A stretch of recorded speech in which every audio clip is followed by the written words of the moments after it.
Welcome everyone to our episode 103. And with my honor guest, Jennifer Regular, we are going to talk about the power of purpose, unleashing your passion for a meaningful life.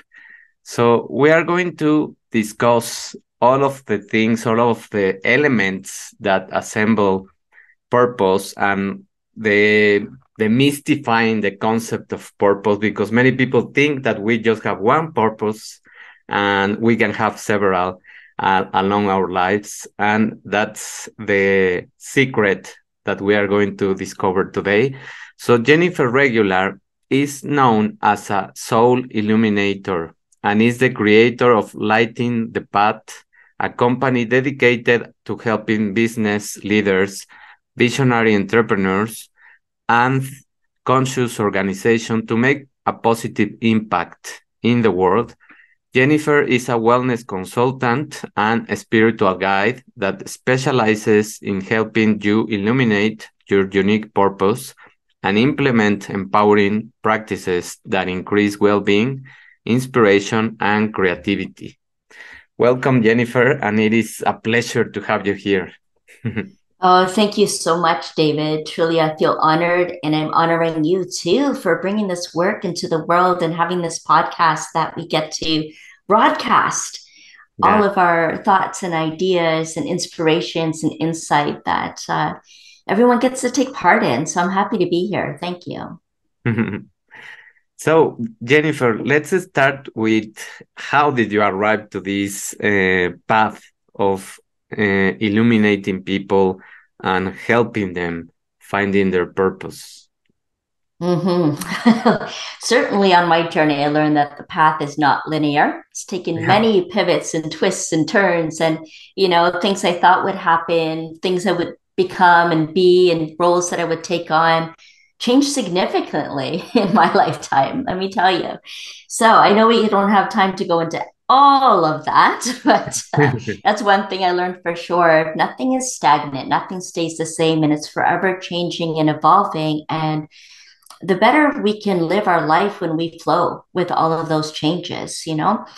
I thought that I was going to be a clinical forensic psychologist when I went to university, and that didn't quite happen. I did get a degree in psychology, and believe it or not, I studied serial killers for my thesis. Wow, So I delved interesting. really into the dark world, but it's always been a fascination for me of how humans operate.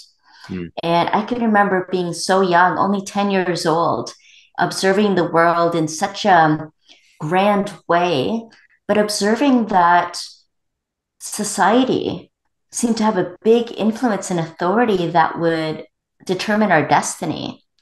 mhm. And I was a little bit saddened and disheartened and a little bit horrified about that because for me, I really felt like all of us have a spiritual energy, a spirit being that once we free it, it really directs the life that we're meant to live. And so when I was working in many different institutions and my social services work, seeing people suffer from so many different obstacles and barriers. And I mean, you name the issue. I've been with people that were encountering that and being challenged by that. And I really felt that my destiny, my soul was calling for me to guide the destiny of souls into their most empowered way of being. And in order to do that, I had to bring the light and be the light and show them who they truly were, to help them reveal aspects of themselves that might have been squashed or might have been put to sleep because of ways that they were expected to be or how they needed to show up in the world or authorities that would dictate what kind of resources they could have and what kind of support can be given in order for them to live their best life and be able to integrate all of that into society and the world and our families. And I found in my work, in my business work, so when I was working at I had my own little healing center actually, and I was doing energy work and shamanic work and transformational workshops and so on. And it really came to light how people were really driven by a sense of purpose. So Mhm. we're talking about, the power of purpose. And what I found is that the people I work with have been purpose driven from such a young age. I call them natural born leaders because they've always had something that they stood for, that they valued, that they were passionate about, and that I had a desire to bring that to the forefront. So it's really lighting the path of the way that best supports their purpose and meaning on this planet, and how when we step into that, we're really elevating and uplifting humanity. And not only that, but when we're working with that kind of energy and vibration of our authentic self and allowing spirit to direct the life we're meant to live, then we're actually raising the vibration of the planet as well and being stellar role models of the black sheep. And I feel like, David, that we've been on this individual mission for so long, finding our purpose and our place in the world and how we can best show up in that. And now I'm finding more and more there's more collaboration, more collective movement towards creating harmony, to taking a stand together for something, to be able to support each other in our work. And I find that we're actually have this flock of black sheep, all the ones that didn't quite fit in, that were different, had different ideas, and maybe seen as the black sheep of the family, that we're really stepping into that now and we're coming together. So I feel like we're bringing in this flock of black sheep together. And this is who I bring into my Wake Up and Change the World Global Summits, because we get to talk on all of the topics that are meaningful and important for us, and that we know that other people want to be talking about as well, because it's all about purpose and meaning and fulfillment and reclaiming that inner visionary. And the spiritual life came into me really young. Like when I was 6 years old, I started to open up to the bigger realities and other dimensions and other ways that I think now we're moving into a more integrated, higher consciousness model of living. And so all of these pieces along my journey that I picked up, I feel are now becoming more and more integrated into the path that I'm meant to be walking right now, and with all of these black sheep that are walking alongside me. So it's pretty exciting. Well, I couldn't agree more with many of the points that you mentioned in terms of that kind of, I will call it curiosity that we have when we are children, and that inner voice that drives us to certain things. And since we are children, we start either playing with certain things or looking for answers in whatever it is that we ask questions, because when we are children we are very prone to ask questions, and that's something that it starts guiding us into what we really resonate with. And that's just the doorway of starting to walk into our own path and starting to discover the things um, that we want to know more about. And that for me is just amazing, because I relate a lot with that, because I am a curious person. I always like to ask questions about many things, and I don't like to believe in a certain program or in a certain narrative that many of the things that society tries to impose, because for me many of them they don't match, they just don't match for me, and they don't make sense if I look or if I try to unravel more about the root cause of many of them. And that's why I think I feel that I'm living also a more fulfilled and a freer life, so I think that we can go into that pathway into freedom. How does purpose relate to freedom? How does purpose relate to freedom? I love it. Well, first of all, understanding that our purpose truly is to be human. This is why we came to Earth, to see what it's like, to be curious about being human. And we get to experience our humanity. And the freedom in being able to do that is that we get to explore all of the possibilities. And I love that you bring up curiosity because that's kind of how I approach life too, David, is I approach it with curiosity, courage, and compassion.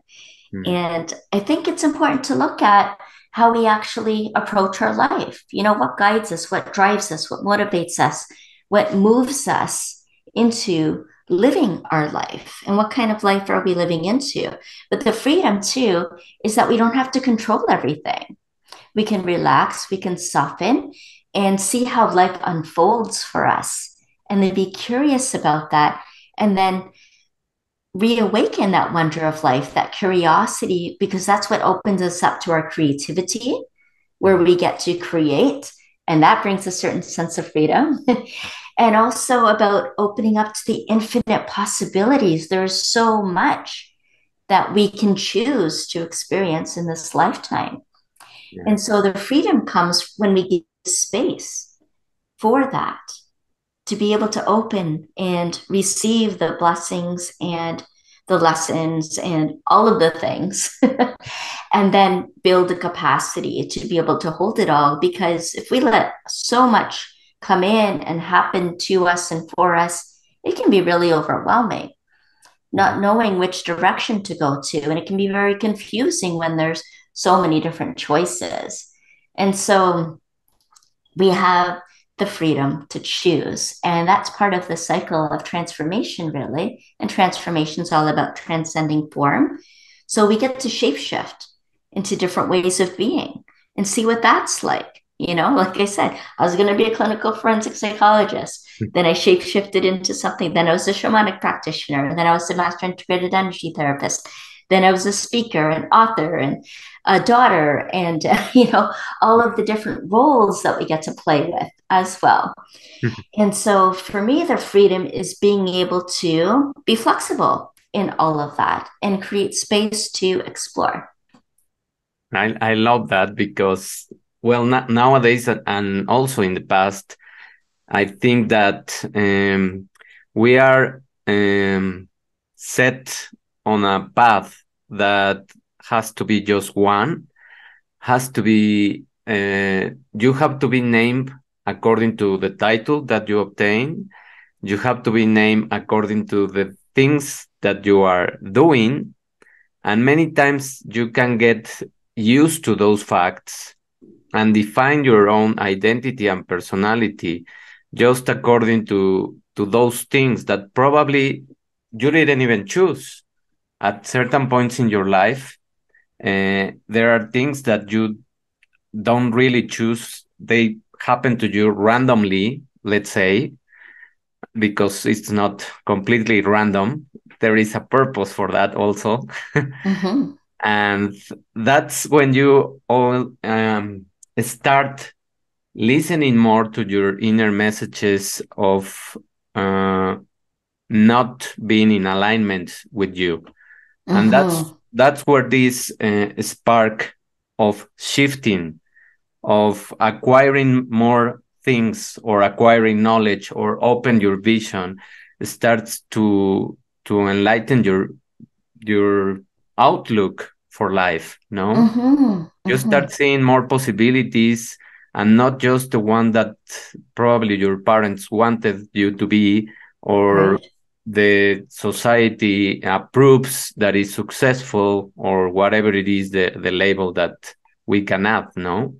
And that is also something that we can now ask with what is the or why do people see bad or not bad, but they judge too much, shifting professions or shifting what you are doing, and Mm. why do they don't understand that that's how it is supposed to be? As you mentioned, we are humans, and we are here to explore. So, how can we make more sense for all of the other people that probably they are just happy with one path? Yes. Okay. So a couple of things. I just wanted to reflect a little bit on what you were saying because one of the major shifts that I've seen is people moving out of corporate world into their calling. Mm, And I see more and more people doing that, and so many that have already had the courage to do that, which I think yeah. is absolutely amazing. And I think what allowed them to do that is no longer caring about the things that everybody else cares about. They Mm, started caring about what they cared about. And that kind of bridges us up to what you're asking now. What is it that we think that we need other people to understand? Why is that important?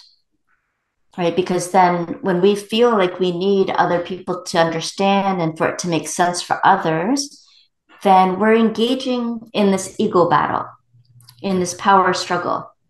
Who has the power? Who am I giving my power away to? Are you having power over me by having these expectations and telling me what to do? And part of that judgment and resentment and anger creates from that conflict, and it accelerates. And so then people start to rebel or push away or avoid and resist and kind of tighten up, kind of have their back up, right? Because then they feel a little threatened now. And so if we can cultivate forgiveness, for example, as I'll use mm, that as an example. So forgiveness being giving ourselves the freedom from emotional attachments. A lot of our attachments come from emotions, yeah. right? And Mm, so, which is interesting because emotion, really, as we heard many times, is energy in motion. And yet, when there's an attachment, it already causes a conflict because that's not the way it's meant to be. It's just something that we experience that moves through us, ideally, and we could be happy one minute and then sad the next minute. And mm, doesn't mean we have a mental disorder necessarily. It just means that we get to run the whole gamut of human emotions and have different experiences and recognize that nothing's stagnant, that things do flow and change continuously. And I've been there, and I'm sure you have too, David, and so many listening. There's a little bit of fear and trepidation around change because it means that a lot of other changes follow with it. There's changes in our career, changes in our financial situation, mhm, changes in our health, changes in the family dynamics and friendships. When we start to align more fully with our values, we naturally create these boundaries. And the thing is, there's a tendency to think of boundaries as creating walls and barriers, and it's not actually. You think of boundaries for a life of balance, where it actually gives us freedom to fully be who we are. And that's when we're truly in alignment. And then with that, we're on a different frequency and vibration. And we're going to start attracting different people in our life that have shared values or working towards a common purpose and goal. And others that are not vibrating that, those people that you mentioned, David, that maybe don't understand or don't doesn't make sense to them, it's not relevant for them, that starts to fall away. yeah. And that has some good and bad,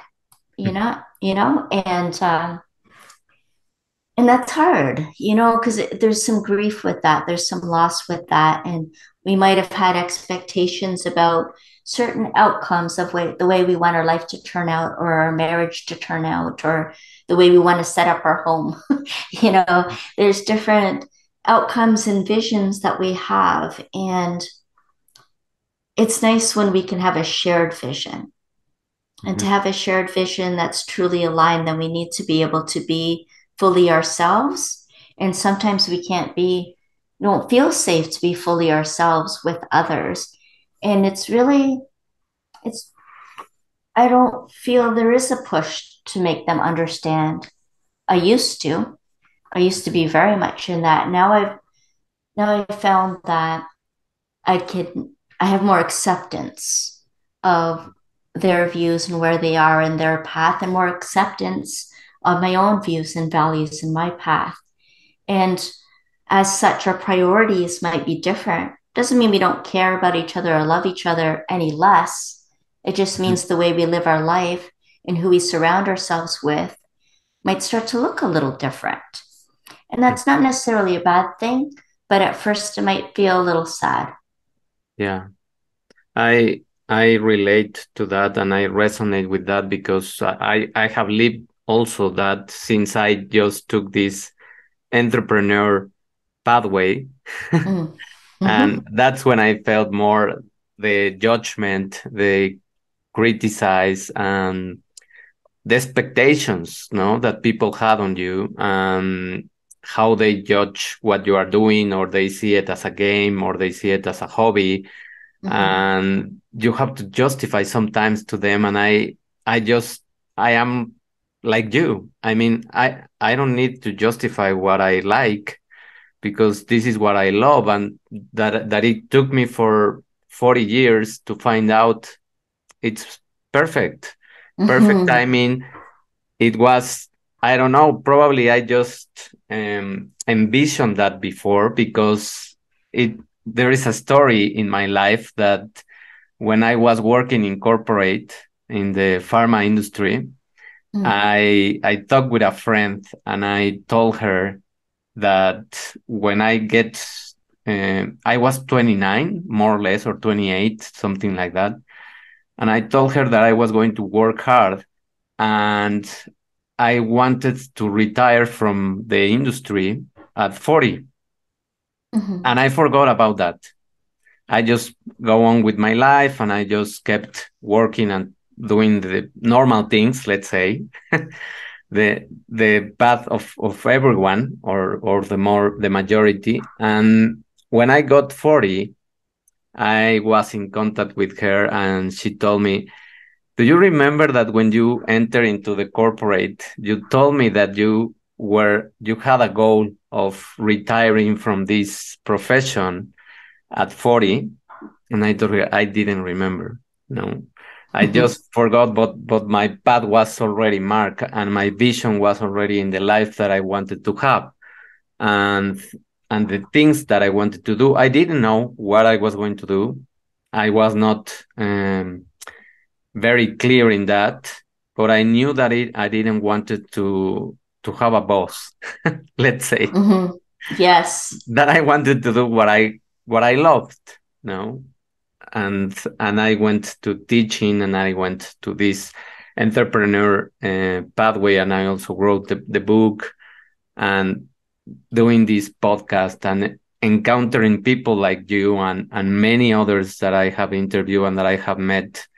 It's just, as you mentioned, there is now a higher vibration for people to feel more that voice, to empower more that voice, and to take action, not just to leave it as a hobby or as a wish. No. Uh-huh. Yes. And this is where, David, you got to unleash your passion, Mm-hmm. right? And to have a more meaningful and fulfilling life. Because you know, in the corporation and the pharma, that you're falling asleep. You didn't even remember, recall consciously your vision, but you had it written down, you knew it, and the universe and powers that be set everything forth for you, and you still took those steps even though you weren't consciously aware of it. It still happened. Right? Yeah. And that's the beauty of it, right? We let go because we weren't so attached to it. But if you had stayed there, and if I had stayed in the systems that really constrict how we can serve people and the people that are in it, then yeah, we'd have great work, great pay, and we'd have our pension and we have our benefits. But do we have meaning and fulfillment? A little bit, Yeah. but there's so much more. And so when we unleash our passion, then we get to experience a more meaningful and fulfilling life, and to, to feel more alive, for one thing, because that's what passion can Yeah. feel like. But what came to me, which was really interesting, is that when you break up the word passion, it's Mm, pass I on. And that mm, I is your soul's expression of what you're here to pass on in this lifetime. mm. So, this is the thing. This is your Yeah. potency, because we all have skills and abilities, but we can tap into our potency, our I. That's what we get to pass on in this lifetime, either through our energy, through our work, through our service, through cooking for our family. No matter what it is, it gets expressed because there's so much love and gratitude and joy that's being expressed through that. And soul, I mean, you can even break that up, well, actually, as an acronym for sending out universal love. And that's Mm. really what it's all about, right? To rise up into the love and to love each other, to love life, to have reverence for life and all our relations, and to cultivate conscious creation. That's the kind of culture that I'm creating. And it's supported. It's totally supported because that's who we are and that's what we're meant to do. And, David, part of my life path and my experiences along it was a lot of loss, so Mm. much loss. And I've been to many, many funerals and wakes and celebrations of life. And I was really fortunate in that because it really made me think of, well, what really matters, how Mhm. short life is, and what meaning it had. I got to that really quickly because of having experienced death in this way, so many Mhm. times. Also, in that, I got to hear what people were talking about with the people who had left this earth and who had transitioned and were now helping on the other side, whether they had a relationship with the other side or not, how their relationship continued with the person that left on. And David, what I found too is that it's the spirit of that person, their energy, their core essence that people remembered. And the dynamic of that relationship was a little different from each person because when our energies come together, there's a new dynamic, a new synergy that takes place. So one person can have like a fantastic relationship with someone, another person is like, I couldn't get along with them at all, and you wonder why. It's the same person, but it's our relation, how we relate to each other, and the energy that we exchange in that relationship. But what I'm getting at is that I is what got talked about, what they passed on during their lifetime. That's what leaves the impact and the legacy, is when we can really tune into our true passion and really harness that. It feels like we're alive, it feels like we're aligned, and we're happy and joyful, we're energized, we're doing what we love. And here's another acronym: is love is lots of vital energy. So that's what we Mhm. get to experience when we're doing what we love, and that lights us up and that inspires others, to be a role model too, and not be in a place where, oh, I wish I could do that and I'm not that good, and they're better than me. No, it's like, oh, I can do that too, because then we're vibrating the right kind of energy that inspires them, not makes them feel humbled by it, but actually inspires them and wants to be in your energy, right? In your Yeah. presence. And that's what we're here meant to do as entrepreneurs, is to take a stand for something, live our values, live our passion. And this is a good thing. This is exciting. You can see how excited I get about it, Yes. because that's what I love in my work, is when I see that sparkle come back in people's eyes. Yeah. That's success for me. That's living a successful life, because you're doing what you meant to do here and you're becoming who you came here to be. Yeah, I love many of the acronyms that you mentioned. I just love them. And I was also reflecting on how did I find that vision that I set. And it is by what you said, by other people, that when I went to the gym and I was in the corporate world, I saw them that they were relaxed, they were doing exercise at their own pace, and they Mm, had and I asked them questions, and I asked them, what do you do? How did you get to your business? And all of those questions I asked them, and I said, I want to be like them. I just want to be free of schedules, free of orders, free of those uh, stressful calls that is urgent. Everything is urgent.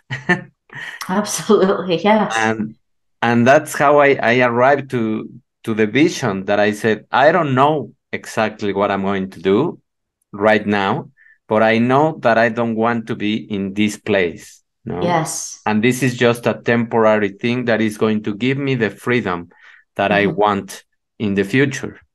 And that's how I set my purpose in motion. And I love the acronym of passion, Mm. pass I on, Yeah. That's beautiful because it is exactly what. Remember, I was just listening a podcast. I don't even remember of whom because I listened to many.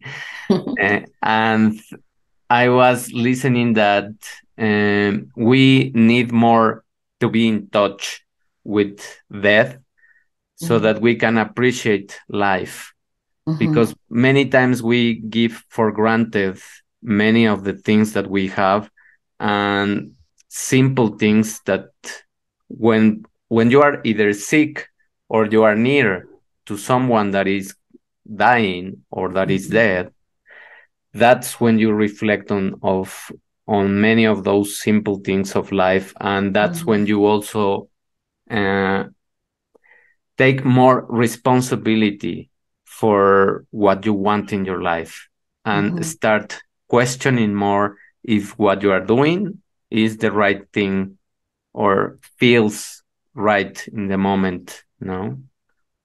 And you'll know right away because your body will tell you. It'll Mm-hmm. feel like you have a bit of anxiety that something's just not quite right, or it Yeah. kind of makes you feel heavy or down in your energy or really anxious, about something. And you're looking for anxiety is like any exit, right? You're looking for a Yeah. way out of what you're feeling. And yeah, being able to do that. And I think, David, the more that we can embrace our authenticity, and then we can live our passion and our purpose. And that leads us naturally, a natural consequence is having a happier, more meaningful, and fulfilling life. And Mm-hmm. so, one way though is to really step into that, to really claim our spiritual sovereignty. Because they mentioned about purpose being human, Mm-hmm. right? And our calling and our path to our different experiences changes over time. We can be multi passionate and have many ideas, especially as a visionary entrepreneur. I'm sure many of you listening can relate. And so, yeah, see, I just lost my train of thought there too. No, don't No worry. idea where I was going with that. But oh, that to recognize that first and foremost, though, we are spiritual beings having this human experience. And that's the antidote to imposter syndrome. Because Mm-hmm. imposter syndrome is when we're trying to be something we're not actually. We're trying to fit into some kind of idea, expectation, or framework of somebody else, right? Or we may be somewhere where we know we belong and we have ideas, but that we're afraid to speak into that. Mm. And Yeah. what's holding you back from that, right? You're not really stepping into your true self, your true being, if you're holding yourself back from something. Mm-hmm. And so the antidote to that is to claim your spiritual sovereignty, to know that there is nothing holding you back, that you're exactly where you're meant to be, doing what you need to be doing, or it's going to become crystal clear that you're not. And then start walking the path. As you say, David, you don't always need to know where you're going to know that you're on the way, know what's not working, and move towards what is, rather than trying to understand and fit into something that you're just not. Yeah. And there's nothing, and not judge yourself or feel shame or guilty about that. There's shame is real, the real imposter. I wrote an article and I have some like podcast around that too, that the real imposter is actually shame. It doesn't belong there. It doesn't belong in you. It's not who you are. So claiming that spiritual sovereignty, and then what's going to sustain ourselves in the process, David, as we start gaining this momentum and birthing our ideas and our passions and into the world and creating this life, is spiritual wellness. Because that's what Mm. gets so neglected in a lot of self-care regimes, is that it doesn't recognize, like, people will do yoga, meditation for mind, body, spirit, but there's a whole soul-centered approach we can take to self-care, and I call it spiritual wellness. And this is something I really help people do, to implement empowering practices in their life so that they can lead others in a meaningful way and help sustain their vision, their momentum, and their well-being in the process. Because as an entrepreneur, we work a lot Yeah. and we're so for other people that we can also give a lot of ourselves. And we need to come back to Mm. ourselves every now and then. and really come from our center. And so there's a lot of centering practices that become important and keeping our spirit intact so we don't become disheartened, disillusioned, let down by society, not understanding yet, or our families not understanding yet that we can keep our spirit intact because there's so many things that threaten to dispirit us, Yeah. to bring us down, to stop us in our tracks and make us want to go in a different direction.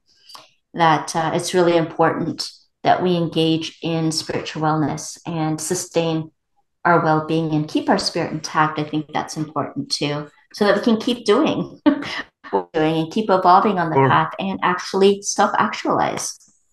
yeah, I agree with many of the points that you mentioned, and also I was trapped by the idea that when we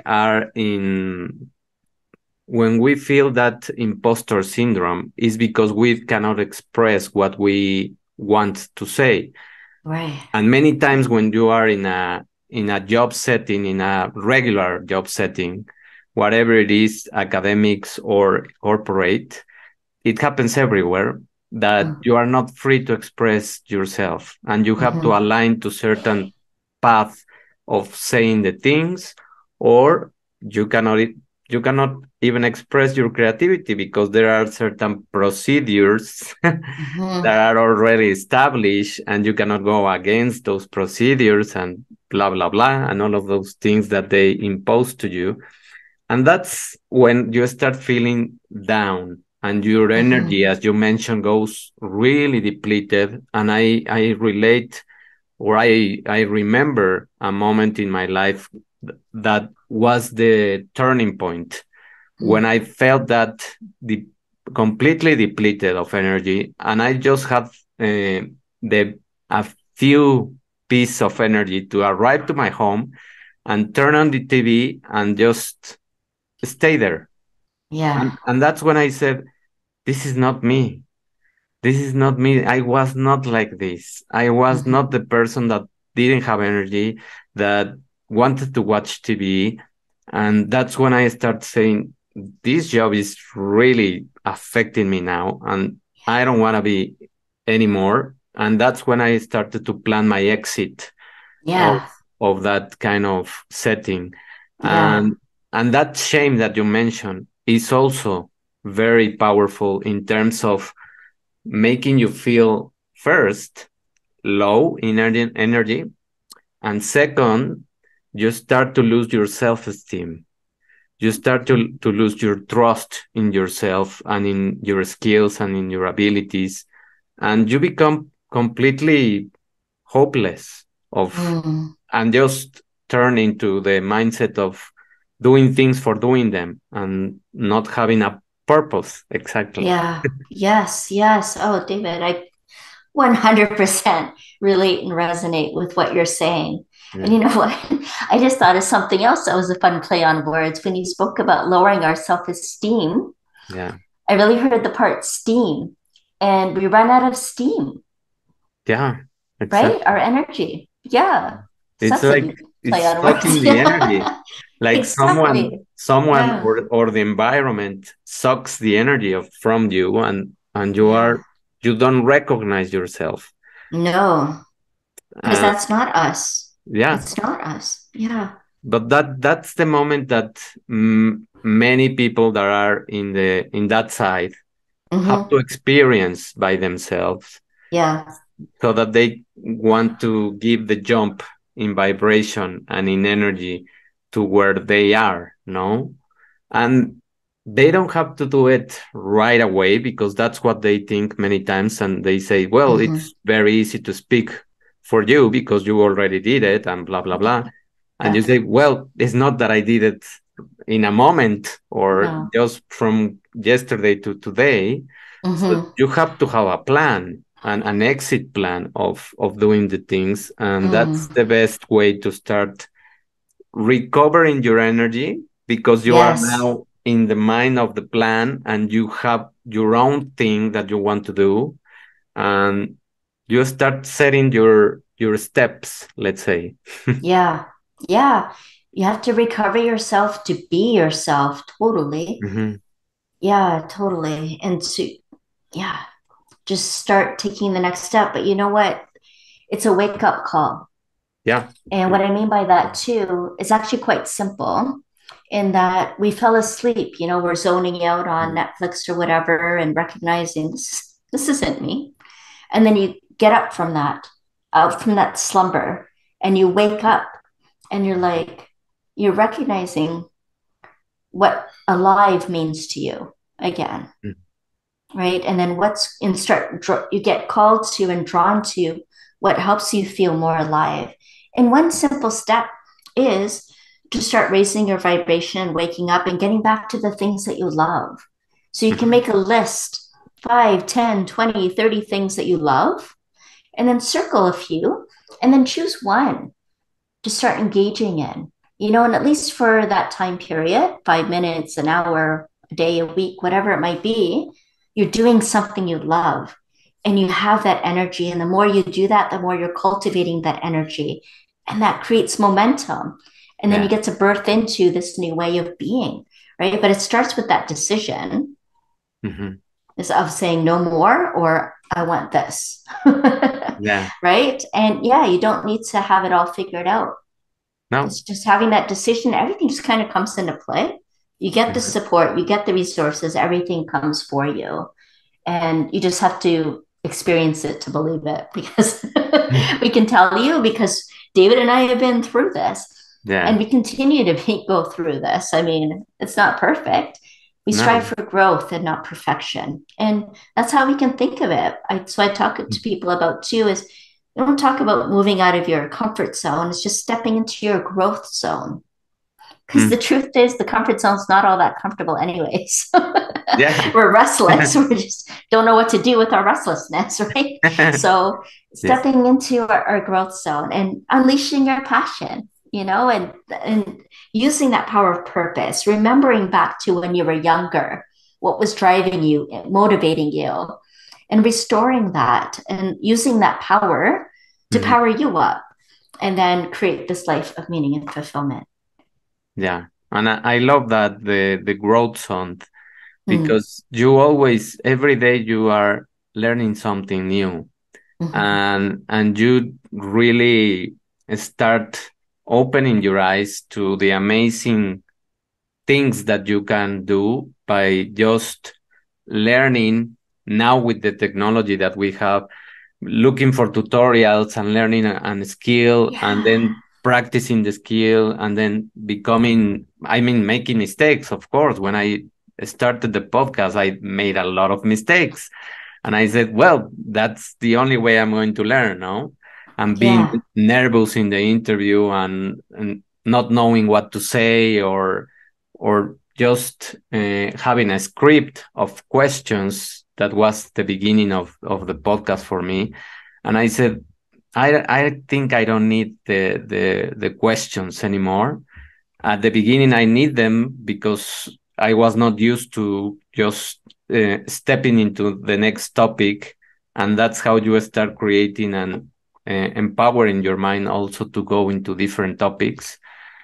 But that's how you acquire any ability, any, and we all can relate to that when we were in school, when we didn't know how to read, when we didn't know how to do certain math operations, Mm. and we practice and we practice and we master many of those things, and then Yeah. it was easy, and that's it. Yes. Yes. It's a path of self mastery, of spiritual mastery, and leading our spirit, freeing our spirit to direct the life that we're meant to live.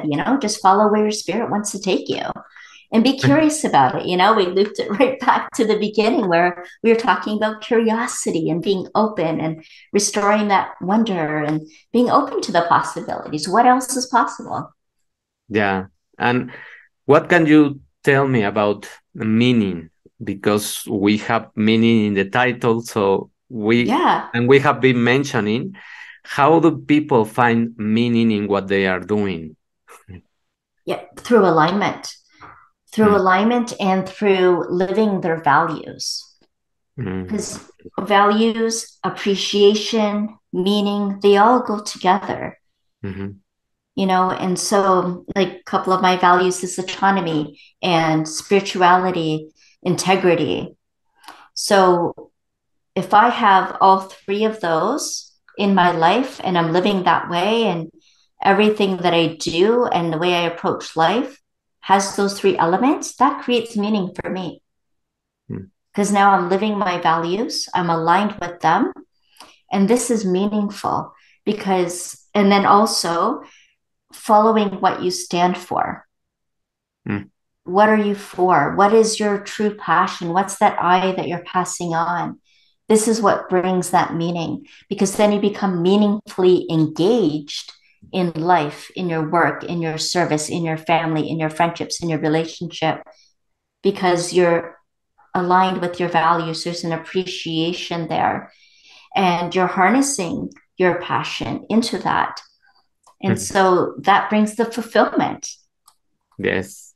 Mm-hmm. I think it's like just like a recipe of Yeah. feeling complete, Yeah. feeling whole, feeling, let's say, blissful, no? Mm-hmm. And that you can face anything that comes in your way, and you are just satisfied. I think that also something that relates to a topic that we mentioned before about death is that you face your life and you say, well, what if I die tomorrow?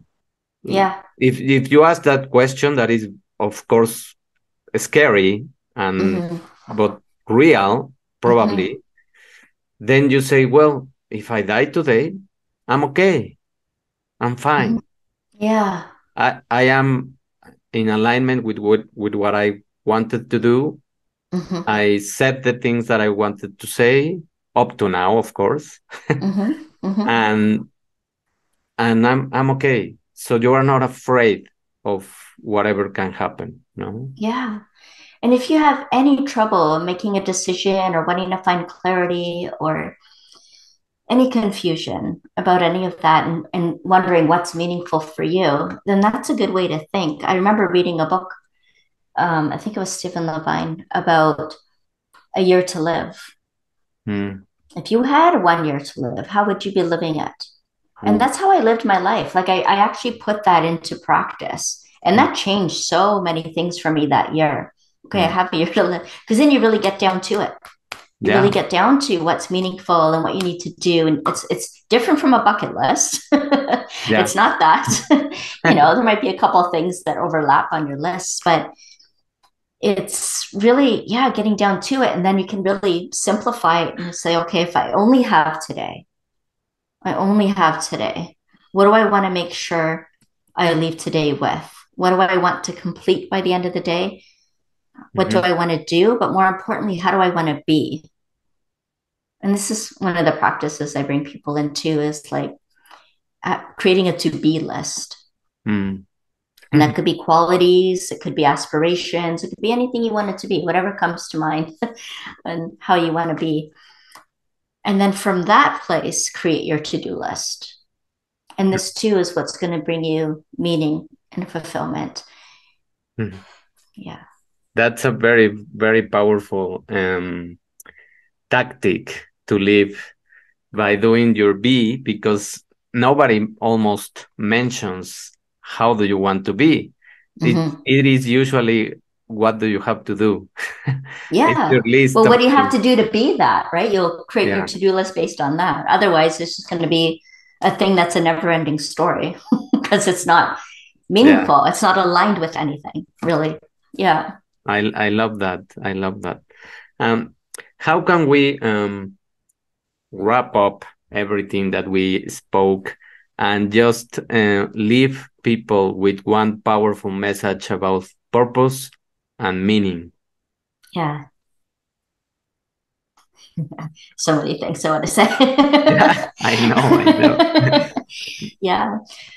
Well, I'm going to go with my motto that I have on my website. It's just free your spirit to direct the life that you're meant to live. Mm, beautiful, Yeah. Mhm. beautiful.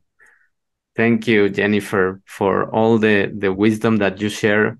with us and with the audience, that I'm sure that they will resonate a lot. And we need more that message, because I can just imagine a world where everyone is brave and courageous enough to live their purpose and to listen to their soul and Mhm. to just step into that vibration and freedom. Yes, to have the courage to dream a new dream. Yeah, thank you. Thank you. Thank you, everyone, for listening. And of course, if you have questions, if you have reflections, if you just resonate with the message, leave us a reaction, a comment, and more questions. Why not? And we will be in touch with Jennifer. Jennifer, how can people contact you, or what is the best way for people to contact Yeah, you know what? You can find everything on my website. You can get to my you? podcast, my social channels, some downloads, an on demand masterclass on creative transformation, how to reach out for me. Everything's available on my website, which is Perfect. lightingthepath.ca. Beautiful. Thank you. And we will add this information to the notes of the podcast. So thank you, everyone, and we will listen to the next episode. Bye.